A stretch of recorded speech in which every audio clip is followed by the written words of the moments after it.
CHEK Podcasts.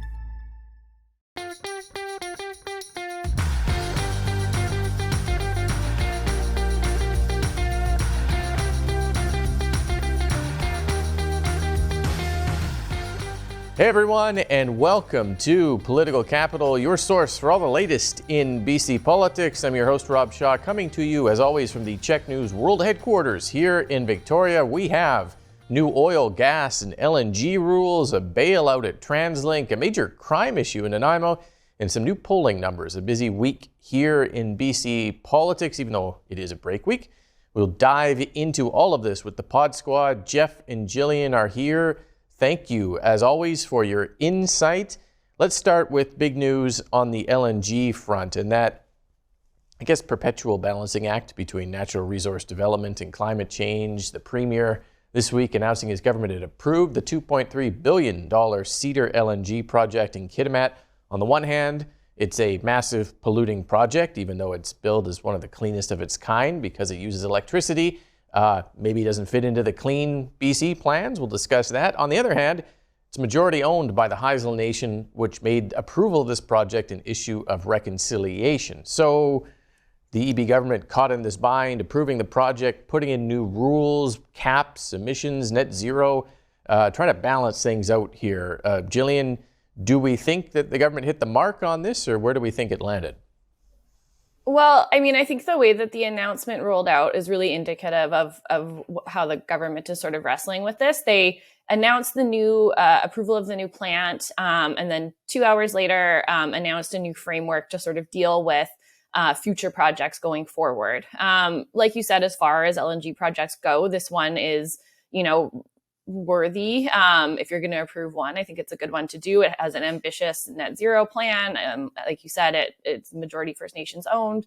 And it's relatively small compared to some of the other big projects. On the other hand, the projects that are already underway are it's already not clear how they're going to fit within the government's climate targets. The latest Clean BC accountability report shows that we're already on track to miss our emissions reductions by 15%.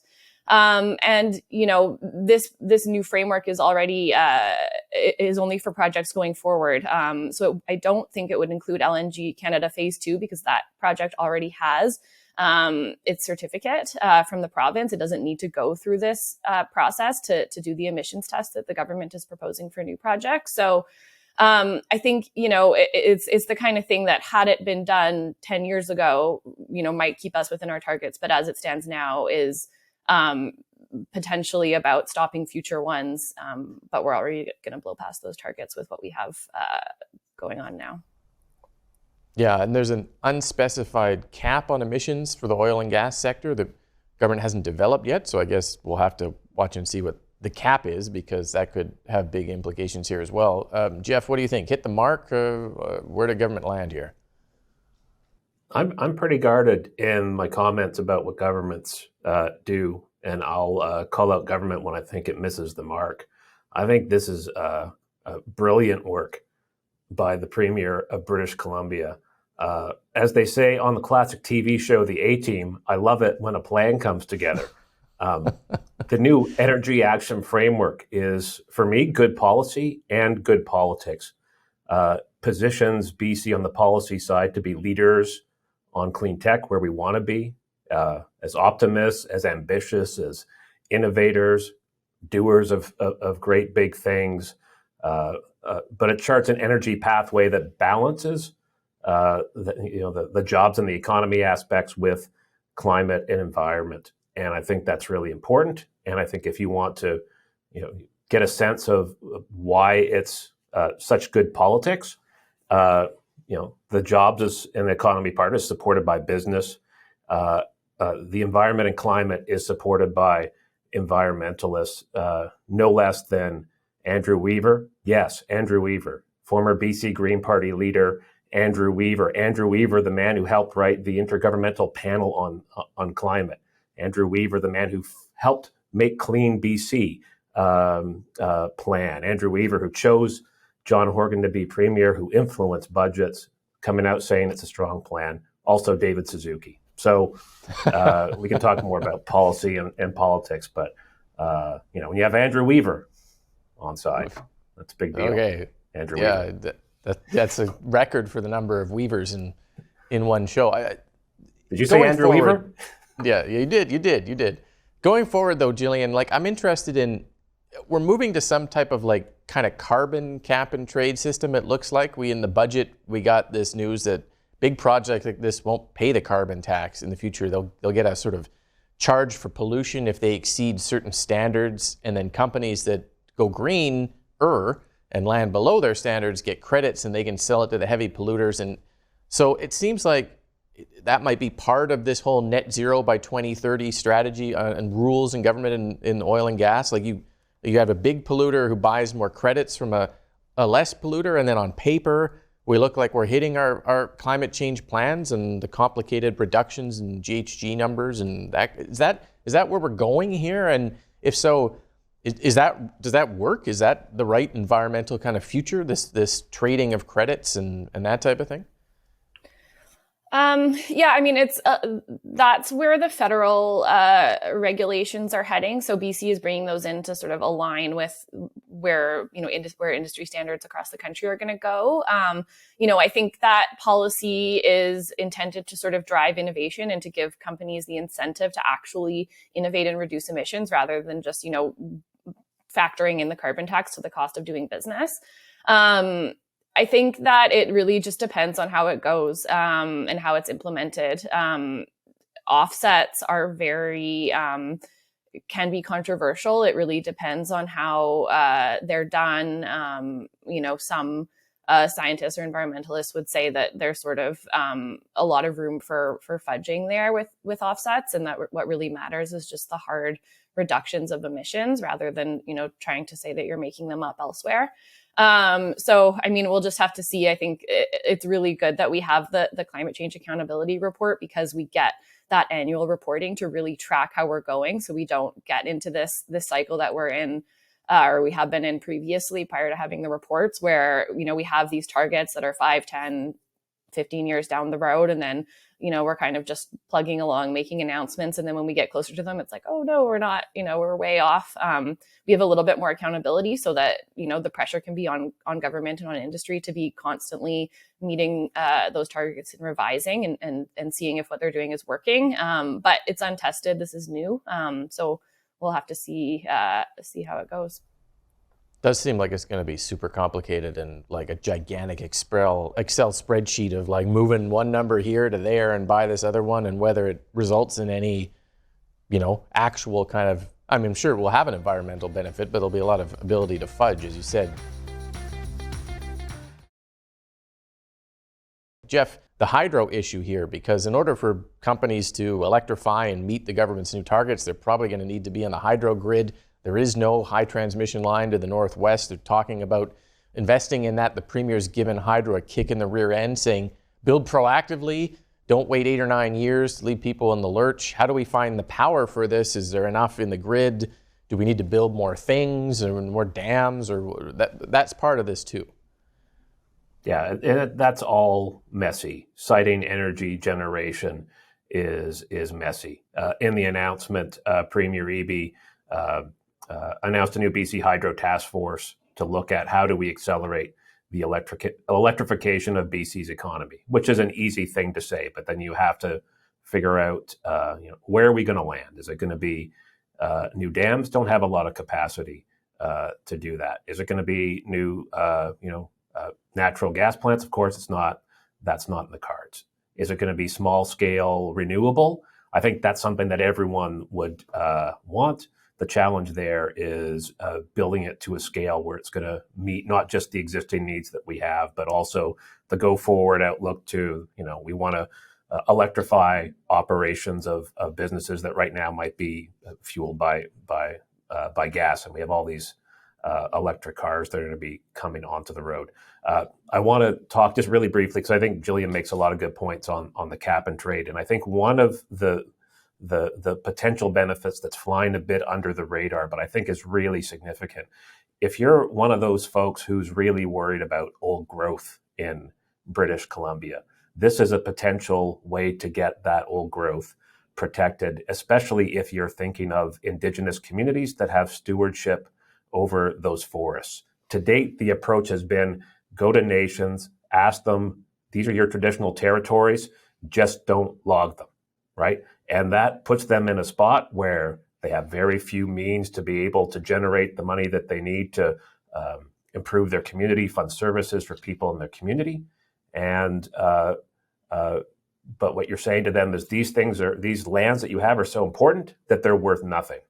And what this announcement from David Eby and the government does, if it works out as it should, is that there's now monetary value applied to protecting those forests. And so it gives incentives to stewards of forests to protect them. So that's a potential under the radar benefit of what the Premier's announcing today, and why I think it's getting good response from many environmental groups.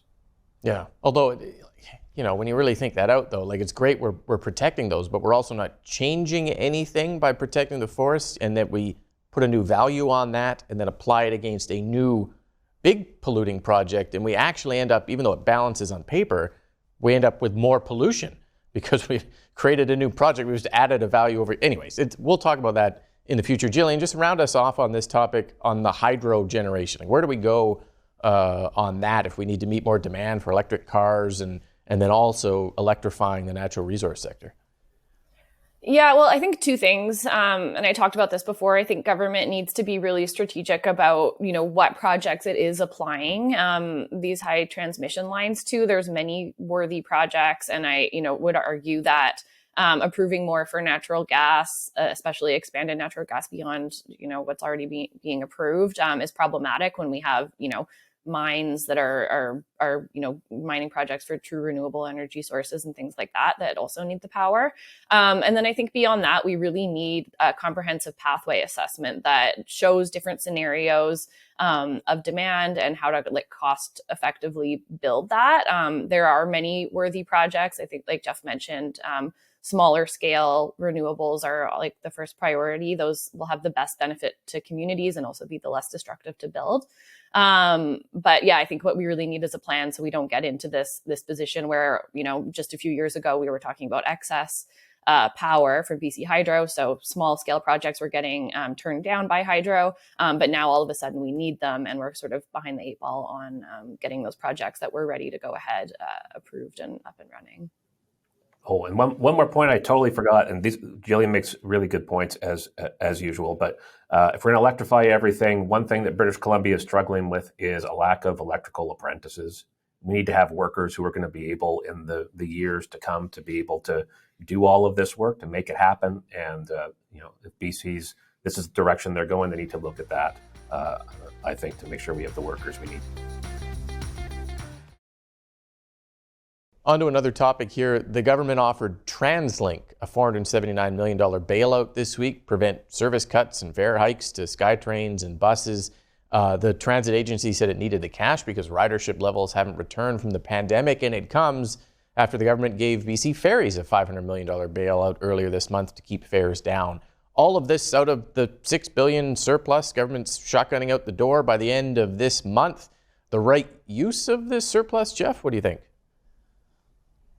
I think it's a fine use of the surplus. I think that TransLink has outperformed transit agencies across North America in terms of building out ridership and restoring ridership after COVID. The reality is that if we're going to meet our climate goals, if we're going to help working people in an affordability crisis get around to jobs, education, and healthcare, we need a functioning and better transit system. I think, though, that in your question you raise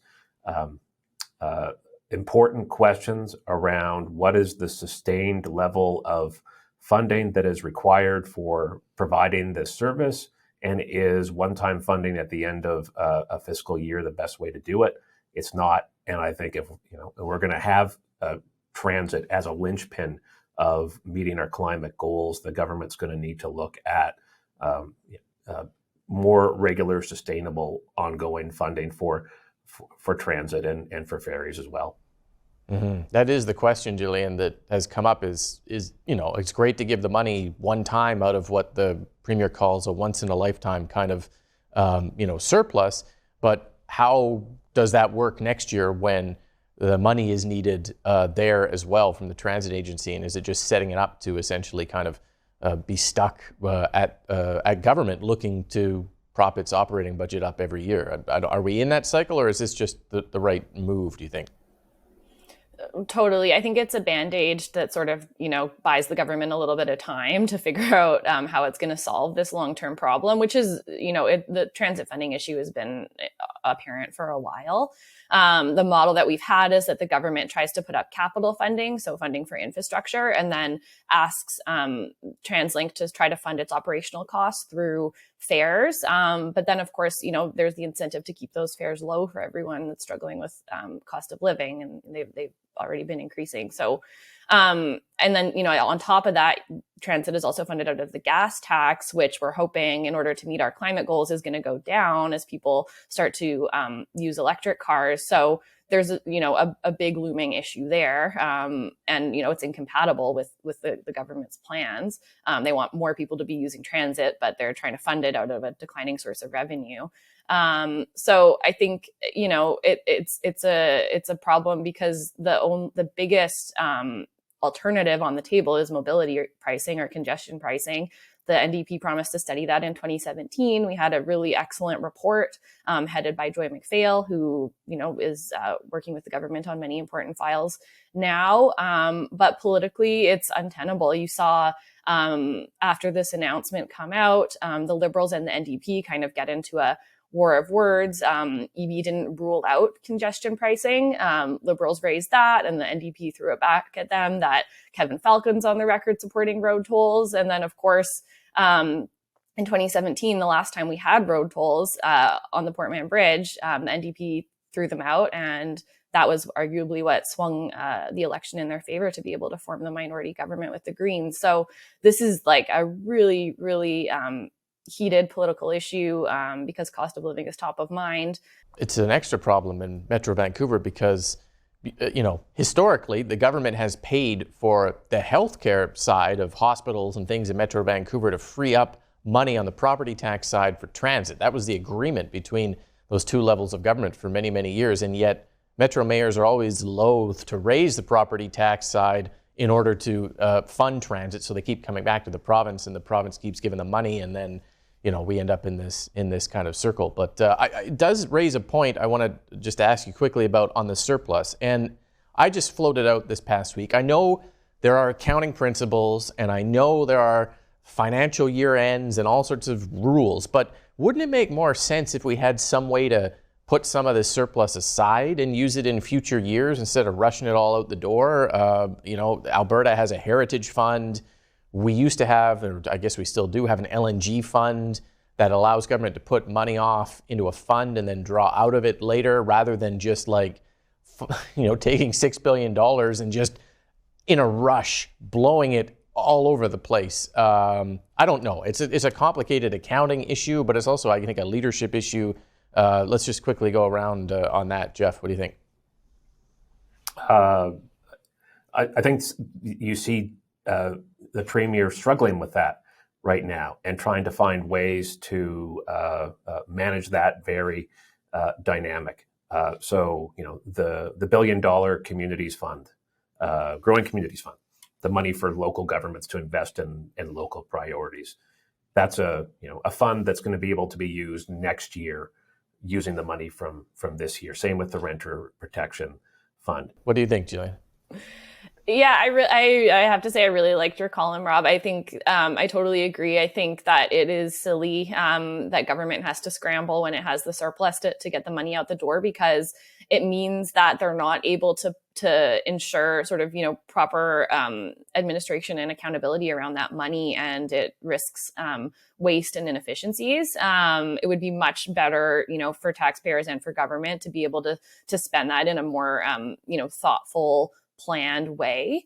I do think that the Heritage Fund model that you referenced in Alberta is an interesting model because it enables government to put the money into that fund and then use it into general revenue in future years.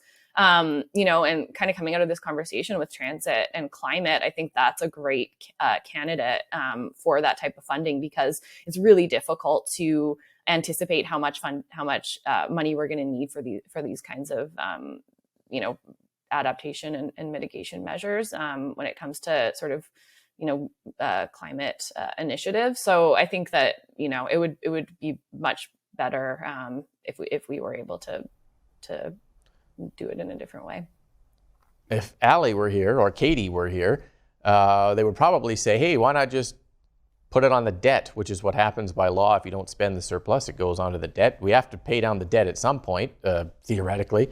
And so that is also what happens right now. If the government wasn't to spend the $6 billion surplus, it would go right onto the debt at a time when the Premier says that's not the priority. So that's kind of the issue that we can't put words in their mouth, Rob. We can't put words in their mouth. That's true. But that's true. If they were to campaign, the BC Liberals, BC United, when are they going to become BC United? It's been like forever.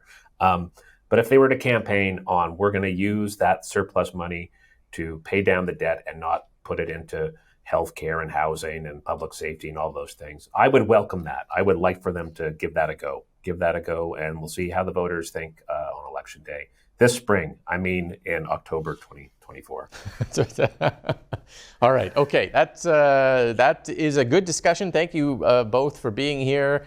Make sure you subscribe to the show on CHEK Plus. If you're watching on YouTube, you can subscribe that way as well. Jeff, you wanted to jump in here just before we go with a bit of a final word. Yeah, real quickly. Want to encourage folks watching at home or listening on the podcast to support Rob's Tour to Cure cancer bike ride. This week was a bit of a challenging one at the Ferrier house. Anthony Carson, close family member, curmudgeon, but brilliant, big heart, died of cancer in Whitehorse, despite the best efforts of all sorts of folks. And had the privilege of attending the funeral of Dr. Paul Moxham, BC Children's ear, note, throws surgeon who died of brain cancer. No matter what side of the political aisle you're on, cancer stinks, and we're all in this together to beat it. So get behind Rob's cancer ride. It's something good that we can all do to fight this terrible disease and cure it.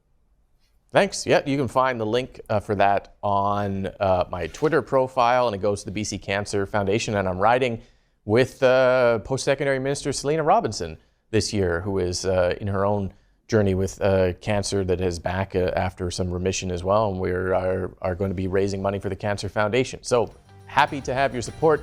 Thank you for that. Thank you both for being here. We'll be back next week with all the latest on Political Capital.